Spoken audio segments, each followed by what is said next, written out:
আজ আবার নতুন একটা রেসিপি নিয়ে এসেছি। আজ আমি রান্না করব সাতকরা দিয়ে গরুর মাংস। অবশ্যই আপনারা অনেকেই চিনেন সাতকরা, সিলেটের সাতকরা। এখানে প্রথমে প্যানের মধ্যে আমি তেল দিয়ে দিয়েছি। তেল দিয়ে দিয়েছি গোটা মশলা দিয়ে এবার নেড়ে চেড়ে একটু অ্যারোমা বের হলে দিয়ে দিলাম কাটা পেঁয়াজ। যেহেতু আমি অনেকটুকু গরু মাংস রান্না করব, প্রায় 2 কেজির মতো, তাই 2 কাপ পেঁয়াজ দিয়ে দিয়েছি, কাটা পেঁয়াজ। পেঁয়াজগুলো এখন নেড়ে চেড়ে খুব ভালোভাবে ভেজে নিব। দিয়ে দিলাম লবণ। আমি সিলেটের সাতকরা দিয়ে গরুর মাংস রান্না করব। এই তো আমার পেঁয়াজগুলো ভাজা হয়ে গেছে। এখন এখানে দিয়ে দিব আদা রসুনের পেস্ট। আদা রসুন একসঙ্গে আমি ব্লেন্ড করে নিয়েছি। ওখান থেকে আমি ভরে ভরে 2 টেবিল চামচ আদা রসুনের পেস্ট দিয়ে দেব।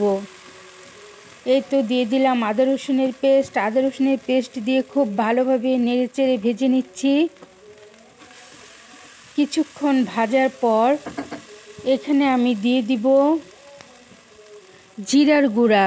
জিরার গুঁড়া দিয়ে আমি খুব ভালোভাবে নেড়ে আদা রসুনের পেস্টের সঙ্গে মিশিয়ে নেব।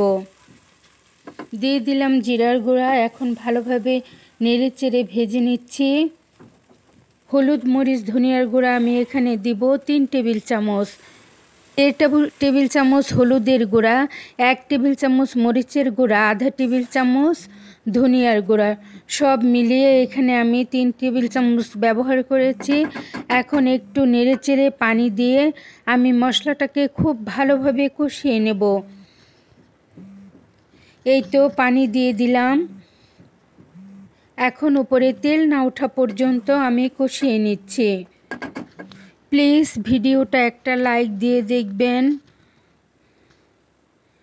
এই তো মশলা প্রায় আমার কষানো হয়ে গেছে, দেখতেই পাচ্ছেন উপরে তেল উঠে গেছে।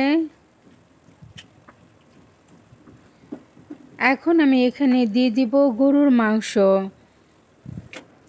এই তো এখন গরুর মাংসগুলো দিয়ে দিচ্ছি।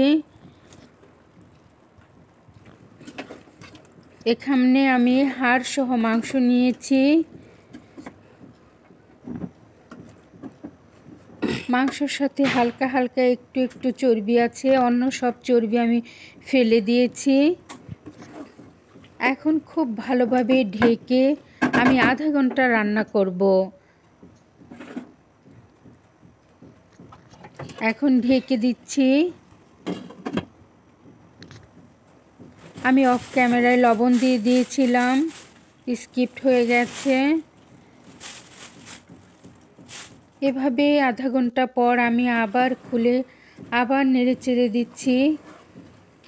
আমি কোনো প্রকার পানি ব্যবহার করিনি, যেহেতু অনেকখানি মাংস, বেশি মাংস হলে পানি দেওয়ার প্রয়োজন হয় না। অল্প আঁচে রান্না করলে এমনিতেই পানি উঠে যায়। আবার আমি ঢেকে দিচ্ছি।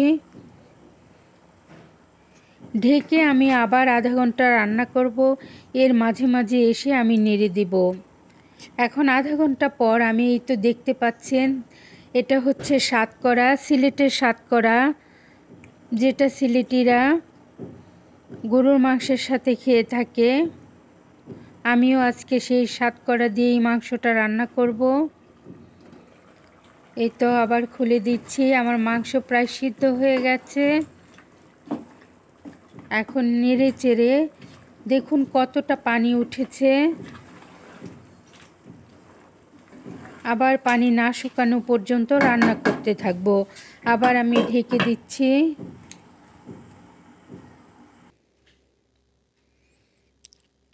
আবার খুলে নিয়েছি।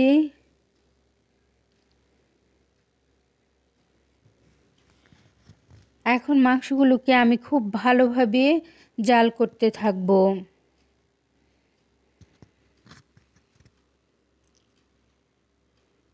এভাবে নাড়াচাড়া করে আমি কষাতে থাকব। এই তো দেখতে পাচ্ছেন মাংসগুলো আমার শুকিয়ে গেছে, পানি টেনে গেছে নিচ থেকে। এখন দিয়ে দিব আমি সাতকরা। এখানে আমি অল্প পরিমাণে সাতকরা কেটে নিয়েছি, ভিতরের বিচি সহ। ওগুলো ফেলে দিয়ে কেটে নিয়েছি। দিয়ে দিলাম সামান্য পরিমাণে চিনি, 2-3 চিমটির মতো। দিয়ে দিলাম গরম মশলা পাউডার।